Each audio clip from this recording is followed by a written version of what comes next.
ಕೇಳಿಲೆ ಬಲ ಎಂದರೇನು?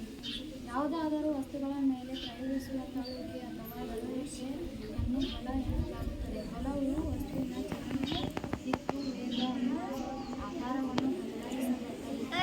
ಬಲದ ವಿಧಗಳು: ಸ್ಪರ್ಶ ಬಲಗಳು, ವಸ್ತುಗಳೊಂದಿಗೆ ನೇರ ಸಂಪರ್ಕದಿಂದ ಉಂಟಾಗುವ ಬಲ. ಉದಾಹರಣೆ: ಸ್ನಾಯು ಬಲ, ಘರ್ಷಣ ಬಲ. ಅಸ್ಪರ್ಶ ಬಲಗಳು: ನೇರ ಸಂಪರ್ಕವಿಲ್ಲದೆ ವರ್ತಿಸುವ ಬಲ. ಉದಾಹರಣೆ: ಗುರುತ್ವಾಕರ್ಷಣ ಬಲ, ಕಾಂತೀಯ ಬಲ, ಸ್ಥಾಯೀ ವಿದ್ಯುತ್ ಬಲ. ಬಲದ ಪರಿಣಾಮ: ನಿಶ್ಚಲ ಸ್ಥಿತಿಯಲ್ಲಿರುವ ವಸ್ತುವನ್ನು ಚಲನೆಗೆ ತರಬಹುದು. ಚಲಿಸುತ್ತಿರುವ ವಸ್ತುವಿನ ವೇಗವನ್ನು ಹೆಚ್ಚಿಸಬಹುದು ಅಥವಾ ಕಡಿಮೆ ಮಾಡಬಹುದು. ಚಲನೆಯ ದಿಕ್ಕನ್ನು ಬದಲಾಯಿಸಬಹುದು. ವಸ್ತುವಿನ ಆಕಾರ ಮತ್ತು ಗಾತ್ರವನ್ನು ಬದಲಾಯಿಸಬಹುದು. ಬಲಗಳ ಅನ್ವೇಷಣೆ: ಘರ್ಷಣಾ ಬಲ: ನೆಲದ ಮೇಲೆ ಚೆಂಡು ಆಕರ್ಷಣ ಬಲ: ಮೇಲಕ್ಕೆಸದ ವಸ್ತುಗಳು ಕೆಳಗೆ ಬೀಳಲು ಕಾರಣವಾದ ಭೂಮಿಯ ಆಕರ್ಷಣೆ. ಬಲಗಳ ಅನ್ವೇಷಣೆ: ಸರಳ ಚಟುವಟಿಕೆ. ಒಂದು ಚೆಂಡನ್ನು ತಳ್ಳಿ ಅದು ಮುಂದೆ ಚಲಿಸುತ್ತದೆ. ಅದೇ ಚೆಂಡನ್ನು ಎಳೆದು ನಿಮ್ಮ ಕಡೆಗೆ ಬರುತ್ತದೆ. ಇದರಿಂದ ಬಲವು ವಸ್ತುವಿನ ಚಲನೆಯನ್ನು ಬದಲಾಯಿಸುತ್ತದೆ ಎಂಬುದನ್ನು ತಿಳಿಸಬಹುದು. ಬಲ: ತಳ್ಳುವುದು ಅಥವಾ ಎಳೆಯುವುದು. ಬಲವು ವಸ್ತುವಿನ ಚಲನೆ, ವೇಗ ಮತ್ತು ದಿಕ್ಕನ್ನು ಬದಲಾಯಿಸಬಹುದು. ನೋಡ್ರಿ, ಇಂದಿನ ಸಚೇತನ ಚಟುವಟಿಕೆ ಬಲಗಳ ಅನ್ವೇಷಣೆ. ಈ ಬಲಗಳ ಅನ್ವೇಷಣೆ ಅಂದ್ರೆ ಮೊದಲು ಬಲ ಅಂದ್ರೆ ಏನು ಗೊತ್ತಿರಬೇಕಲ್ಲ. ಈಗ ಹೇಳಿದ್ರು ಬಲ ಅಂದ್ರೆ ಏನು. ಬಲ ಅಂದ್ರೆ ಏನಪ್ಪಾ ಅಂದ್ರೆ ತಳ್ಳುವುದು. ಇದು ಇಂಗ್ಲಿಷ್ ನಾವು ಬಲವನ್ನು ಫೋರ್ಸ್ ಅಂತ ಕರಿತೀವಿ. ಇದನ್ನ ತಳ್ಳುವುದು ಅಥವಾ ಜಗ್ಗುವುದನ್ನು ನಾವು ಬಲ ಅಂತ ಕರಿತೀವಿ. ಅಥವಾ ಒಂದು ವಸ್ತುವಿನ ಅದು ಆಕಾರವನ್ನು ಬದಲಾಯಿಸುವುದು ಬಲ. ಇನ್ನೇ ಈಗ ಒಂದು ಉದಾಹರಣೆ ಚಟುವಟಿಕೆ ಕೊಟ್ಲಿ, ಏನು? ಬಾಲನ್ನು ಎಸೆಯುವುದು. ಹೆಸರು ಏನಾಗ್ತದೆ? ಬಾಲು ಚಲಿಸ್ತದೆ. ಸೊ ಆ ಬಾಲನ್ನು ಏನು ಮಾಡ್ಬೇಕಪ್ಪ ಅಂದರೆ ಇಲ್ಲಿ ಎಸೆದು ನೋಡಬೇಕು, ಟೈಲ್ಸ್ನಲ್ಲಿ ಎಸೆದು ನೋಡಬೇಕು, ಮರಳಿನಲ್ಲಿ ಎಸೆದು ನೋಡಬೇಕು. ಎಲ್ಲಿ ವೇಗವಾಗಿ ಚಲಿಸ್ತದ? ಟೈಲ್ಸ್. ಯಾಕ? ಅದೇನಿದೆ, ಸ್ಮೂತ್ ಇದೆ. ಅಲ್ಲಿ ಘರ್ಷಣಾ ಬಲ ಏನಾಗ್ತದೆ? ಕಡಿಮೆ ಆಗ್ತದೆ. ಘರ್ಷಣೆ ಅಂದರೆ ಏನಂದರೆ ಎರಡು ವಸ್ತುಗಳ ನಡುವೆ ಉಂಟಾಗುವಂತಹ ಒಂದು ಸಂಪರ್ಕ. ಈ ಎರಡು ವಸ್ತುಗಳ ನಡುವೆ ಏನಪ್ಪ ಅಂತಂದರೆ ಮೇಲ್ಮೈಗಳ ಮೇಲೆ ಸಂಪರ್ಕ ಉಂಟಾಗ್ತದ. ಸಂಪರ್ಕದ ಪ್ರಮಾಣ ಏನನ್ನು ಅವಲಂಬಿಸಿದಪ್ಪ ಅಂದ್ರೆ ಮೇಲ್ಮೈಯನ್ನು ಅವಲಂಬಿಸಿದೆ. ಮೇಲ್ಮೈ ಅತಿ ನಯವಾಗಿತ್ತಪ್ಪ ಅಂದರೆ ಆ ವಸ್ತುವಿನ ನಡುವೆ ಘರ್ಷಣಾ ಬಲ ಕಡಿಮೆ ಆಗ್ತದೆ. ಆ ಮೇಲ್ಮೈ ಏನಾದರೂ ಒರಟಾಗಿತ್ತು ಅವಾಗ ಏನಾಗ್ತಪ್ಪ ಅಂದ್ರೆ ಘರ್ಷಣಾ ಬಲ ಏನಾಗ್ತದೆ? ಹೆಚ್ಚಾಗ್ತದೆ. ಈಗ ಮರಳಿನಲ್ಲಿ ಒಂದು ಚೆಂಡನ್ನು ಉರುಳಿಸಿದ್ರೆ ಏನಾಗ್ತದೆ? ಮರಳಿನಲ್ಲಿ ಚೆಂಡು ದೂರ ಹೋಗಲ್ಲ, ಅದು ನಿಧಾನ ಹೋಗ್ತದೆ. ಯಾಕಂದ್ರೆ ಇಲ್ಲಿ ಘರ್ಷಣಾ ಬಲ ಏನಾಗ್ತದೆ? ಹೆಚ್ಚಾಗ್ತದೆ. ಅಂದರೆ ಘರ್ಷಣಾ ಬಲ ಅವಲಂಬಿಸಿರೋದು ಏನಪ್ಪ ಅಂದರೆ ವಸ್ತುವಿನ ಮೇಲ್ಮೈಯನ್ನು ಅವಲಂಬಿಸಿದೆ. ನೆಕ್ಸ್ಟ್ ಇನ್ನೊಂದು ಹೇಳಿದಳು ಸ್ನಾಯು ಬಲ ಅಂತ ತಿಳ್ಕೊಂಡು. ಬಲಗಳ ಅನ್ವೇಷಣೆಯಲ್ಲಿ ಸ್ನಾಯು ಬಲವು ಒಂದು. ಸ್ನಾಯು ಬಲ ಅಂದರೆ ಎಲ್ಲಿರ್ತದೆ? ಇದು ನಮ್ಮಲ್ಲಿ ಇರುವುದು, ನಿಮ್ಮಲ್ಲಿರೋದು, ಎಲ್ಲ ಪ್ರಾಣಿಗಳಲ್ಲಿ ಇರುವುದು ಸ್ನಾಯು ಬಲ. ಪ್ರಾಣಿಗಳು ಏನಿದಾವಲ್ಲ, ನಾವೆಲ್ಲರೂ ಪ್ರಾಣಿಗಳಿರೋದು ಸ್ನಾಯು ಬಲ. ನಾವು ಪ್ರತಿಯೊಂದು ಕೆಲಸ ಕಾರ್ಯಗಳನ್ನು ಮಾಡೋದು ನಮ್ಮ ಸ್ನಾಯು ಬಲದ ಆಧಾರದ ಮೇಲೆ. ಈ ನಮ್ಮ ದೇಹ ಎದರಿಂದಾಗಿದೆ? ಸ್ನಾಯುಗಳಿಂದಾಗಿದೆ. ಈ ಸ್ನಾಯುಗಳಲ್ಲಿ ಶಕ್ತಿ ಬರಬೇಕಾಗಿತ್ತಪ್ಪ, ನಾವು ಆಹಾರವನ್ನು ಸೇವಿಸ್ತೀವಿ, ಏನೇ ಕೆಲಸ ಮಾಡಬೇಕಾದ್ರೂ ಶಕ್ತಿ ಬೇಕು. ಜೊತೆಗೆ ಈ ಬಲ ಹೇಗೆ ಬರ್ತದಪ್ಪ ಅಂದ್ರೆ ಸ್ನಾಯುಗಳ ಸಂಕೋಚನ ಮತ್ತು ವಿಕಸನದ ಪರಿಣಾಮವಾಗಿ ಈ ಒಂದು ಬಲ ಏನಾಗ್ತಪ್ಪ ಅಂದ್ರೆ ನಮ್ಮ ದೇಹದಲ್ಲಿ ಉಂಟಾಗ್ತದೆ. ನಾವು ಹೆಚ್ಚು ಬಲವನ್ನು ಪ್ರಯೋಗ ಮಾಡಬೇಕಾದ್ರೆ ಸ್ನಾಯುಗಳ ಒಂದು ವಿಕಸನ ಆಗಬೇಕು. ವಿಕಸನ ಆದಾಗ ಹೆಚ್ಚು ಬಲ ಏನಾಗ್ತದಪ್ಪ ಅಂದ್ರೆ ಪ್ರಯೋಗ ಆಗ್ತದೆ. ಇಲ್ಲಿ ನಾವು ಬಲವನ್ನು ಏನಂತ ಹೇಳ್ತೀವಪ್ಪ ಅಂತಂದ್ರೆ ಕೆಲವೊಂದು ಎರಡು ರೀತಿಯಂಥ ಬಲವನ್ನು ಪ್ರಮುಖವಾಗಿ ಮಾಡಿದ್ದಾರೆ. ಇಲ್ಲಿ ಏನಪ್ಪ ಅಂತಂದ್ರೆ ಒಂದು ಏನಪ್ಪ ಅಂದ್ರೆ ಸ್ಪರ್ಶ ಬಲಗಳು, ಅಸ್ಪರ್ಶ ಬಲಗಳು. ಸ್ಪರ್ಶ ಬಲಕ್ಕೆ ಉದಾಹರಣೆ ಈ ಸ್ನಾಯು ಬಲ ಮತ್ತು ಘರ್ಷಣಾ ಬಲ. ಟಚ್ ಆದಾಗಲೇ ಏನಾಗ್ತದಪ್ಪ ಅಂತಂದ್ರೆ ಇಲ್ಲಿ ಬಲ ಉಂಟಾಗ್ತದೆ ಅಲ್ಲಿ. ಆದರೆ ಕೆಲವೊಂದು ಬಲಗಳೇ ಇದಾವೆ ಅಸ್ಪರ್ಶ ಬಲಗಳಾದಂಥ. ಈಗ ನೋಡ್ರಿ ಅಯಸ್ಕಾಂತ, ಮ್ಯಾಗ್ನೆಟ್ ಹಿಂಗೆ ಜಸ್ಟ್ ಹಿಡಿದ್ರೆ ಸಾಕು, ಈ ಕಬ್ಬಿನ ಅಂಟ್ಕೊಂಡ್ಬಿಡ್ತದೆ ಬಂದು, ಅಲ್ಲಿ ಅಸ್ಪರ್ಶ ಬಲ ಅದು.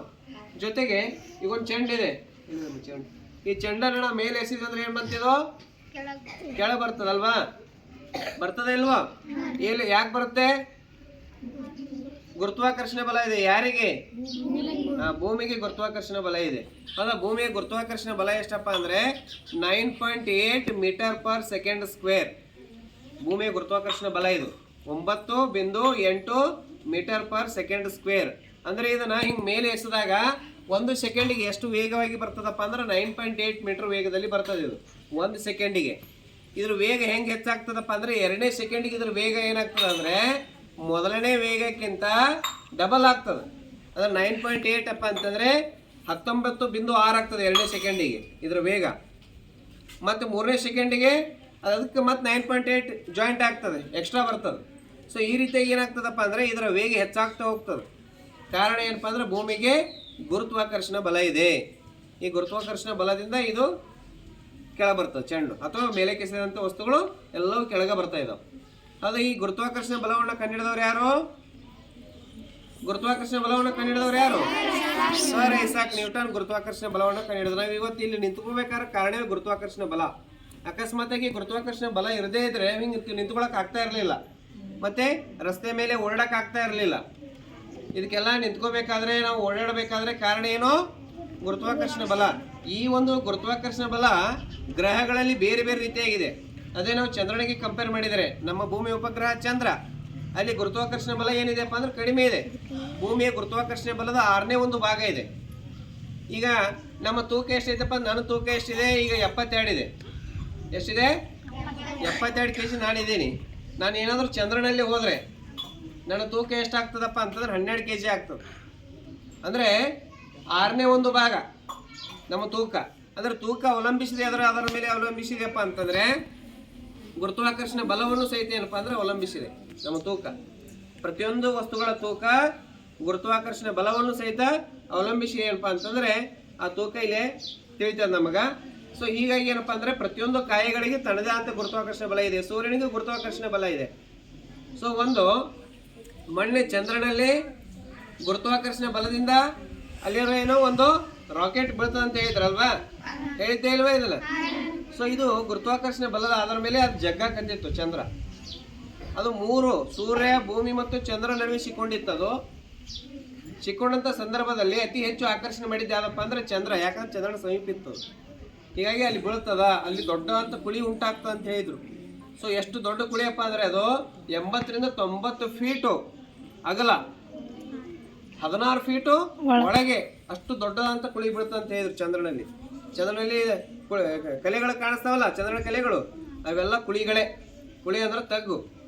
ಸೊ ಅವೆಲ್ಲ ನಿರ್ಮಾಣ ಆಗಿರೋದು ಎದರಿಂದಪ್ಪ ಅಂತಂದರೆ ಕಂದಕಗಳಿಂದ ನಿರ್ಮಾಣ ಆಗಿರ್ತಾವೆ. ಸೊ ಅದೇ ರೀತಿಯಾಗಿ ಬಲಗಳು ಸಹಿತ ಏನಪ್ಪ ಅಂತಂದರೆ ಈ ರೀತಿಯಂಥ ಕುಳಿಗಳನ್ನು ಉಂಟು ಮಾಡ್ತವೆ. ಅಯಸ್ಕಾಂತೀಯ ಬಲ, ಅಯಸ್ಕಾಂತ ಅಂದ್ರೆ ಗೊತ್ತಿದೆ ನಿಮಗೆ, ಮ್ಯಾಗ್ನೆಟ್. ಅಯಸ್ಕಾಂತ ಗೊತ್ತಿದೆ. ಅಯಸ್ಕಾಂತಕ್ಕೆ ಆಕರ್ಷಣ ಬಲ ಎಲ್ಲಿ ಹೆಚ್ಚಿಗಿರ್ತದ? ಧ್ರುವಗಳಲ್ಲಿ. 2 ಧ್ರುವಗಳಿದಾವೆ, ಒಂದು ಉತ್ತರ ಧ್ರುವ, ದಕ್ಷಿಣ ಧ್ರುವ.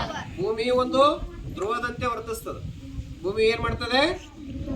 ಅಯಸ್ಕಾಂತಂತೆ ವರ್ತಿಸ್ತದೆ. ಅಲ್ಲಿ ಭೂಮಿಯಲ್ಲಿ 2 ಧ್ರುವಗಳಿದಾವೆ, ಉತ್ತರ ಧ್ರುವ ಮತ್ತು ದಕ್ಷಿಣ ಧ್ರುವಗಳಿದಾವೆ. ಅಯಸ್ಕಾಂತ. ನೆಕ್ಸ್ಟ್ ಗುರುತ್ವ ಬಲ ಆಯ್ತು, ಘರ್ಷಣ ಬಲ, ಸ್ನಾಯು ಬಲ. ಸೊ ಇವು ಏನಪ್ಪ ಅಂದ್ರೆ ನಮ್ಮ ಬಲಗಳ ಬಗ್ಗೆ ಕಲ್ಪನೆ ಇರಬೇಕು. ಈ ಬಲವನ್ನ ಎದ್ರ ಮೂಲಕ ಅಳಿತಾರ? ಬಲ ಅಂದ್ರೆ ಫೋರ್ಸ್ ಅಳೆಯೋದು ಏನಪ್ಪಾ ಅಂದ್ರೆ ಮಾನ ನ್ಯೂಟನ್. ಏನೋ ನ್ಯೂಟನ್. ಬಲವನ್ನ ನಾವು ಏನ್ ಮಾಡ್ತೀವಪ್ಪ? ನ್ಯೂಟನ್ ಎಂಬ ಮಾಡದ ಮೂಲಕ ಅಳತೆ ಮಾಡ್ತೀವಿ. ಓಕೆ, ಈ ಒಂದು ವಿಷಯವನ್ನ ಪ್ರಸ್ತುತಪಡಿಸಿರುವಂತಹ ವಿದ್ಯಾರ್ಥಿಗಳಿಗೆ